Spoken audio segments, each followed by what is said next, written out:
Assalamualaikum warahmatullahi wabarakatuh. Halo, apa kabar teman-temanku semuanya dimanapun kalian berada, semoga dalam keadaan sehat walafiat, amin ya Allah ya robbal alamin.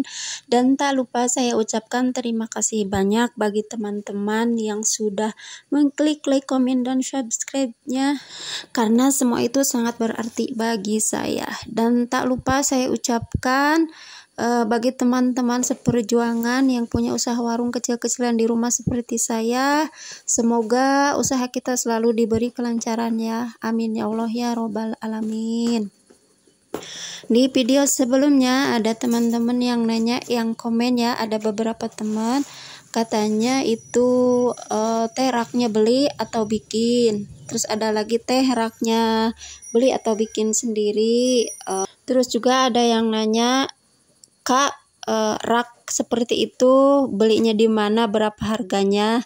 Sebenarnya itu raknya bikin ya, saya bikin, tapi saya nyuruh tukang yang bikin, dan kisaran harganya itu nggak bakal lebih dari 2 juta lah. Itu dulu 2 juta itu sama tutup warungnya ya, sebelum saya ganti sama folding gate, sama bayar abang tukang bikinnya, sama rokok sama kopi juga.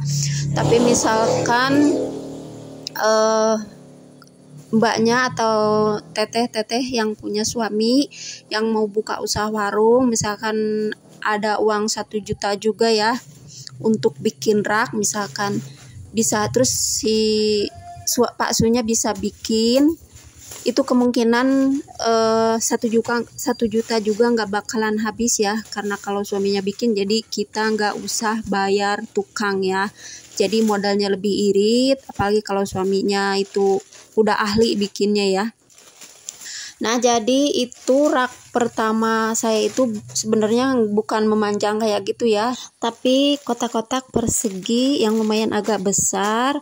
Terus saya pikir karena terlalu memakan tempat dan rak kotak-kotaknya itu nggak terisi penuh, jadi saya kepikiran untuk bikin yang memanjang seperti rak gandola. Dan terus saya kepikiran kalau ditelin prisle yang merah itu jadi agak miripan ya.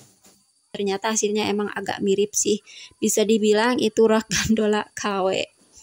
Tapi misalkan mbak atau teteh punya suami yang ahli udah bikin rak, udahlah Pak Su aja yang bikin. Misalkan rak seperti di warung saya itu kayaknya gak bakalan menghabiskan uang 1 jutaan deh, pasti di bawah 1 juta juga cukup ya, karena gak usah bayar tukang lagi, jadi kitanya lebih irit biaya.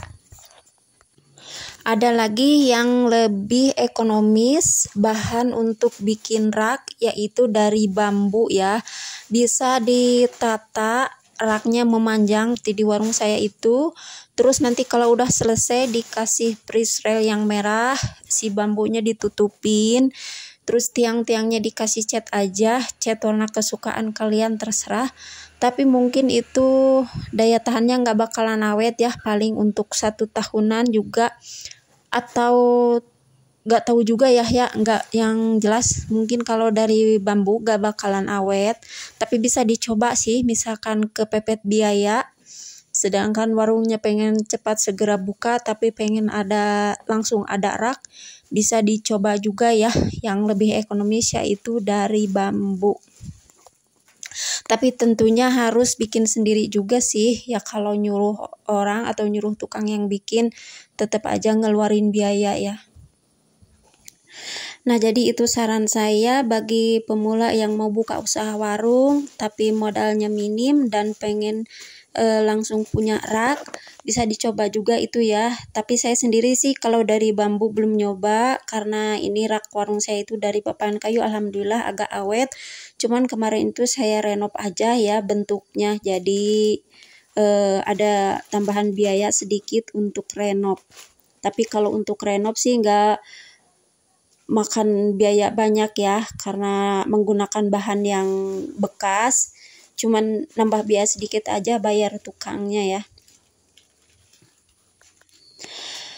Dan juga bagi saya, kalau beli rak gandola itu bener serius saya gak mampu ya, karena walaupun warung saya minim, sempit, kecil, tapi kalau harus di Pekandola biayanya yang gak bakalan cukup 10 juta ya. Kalau ada uang 10 juta sih ya udah buat nambahin barang dagangan di warung aja ya, biar tambah lengkap dan bisa agak nyetok agak banyakan.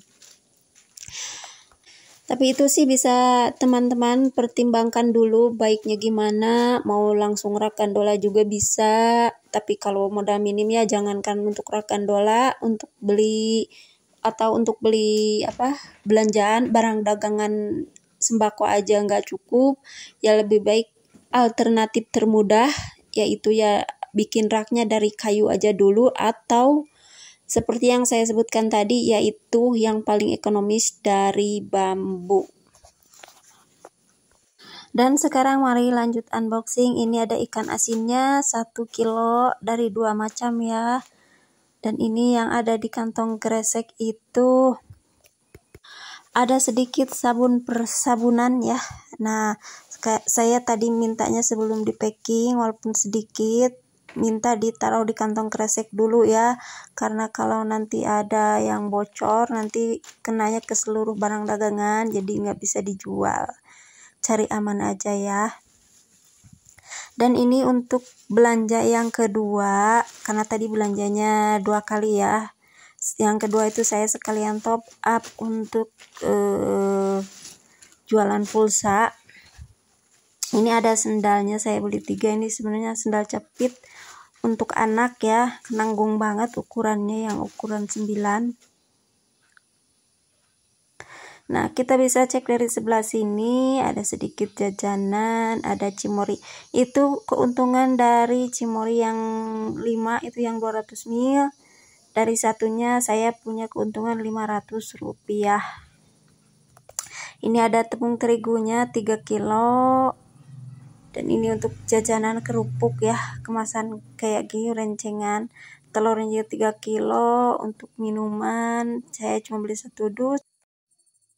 Dan inilah keseluruhan belanjaan saya dengan total uang yang saya belanjakan adalah di bawah 1 juta rupiah dengan tanpa beli beras.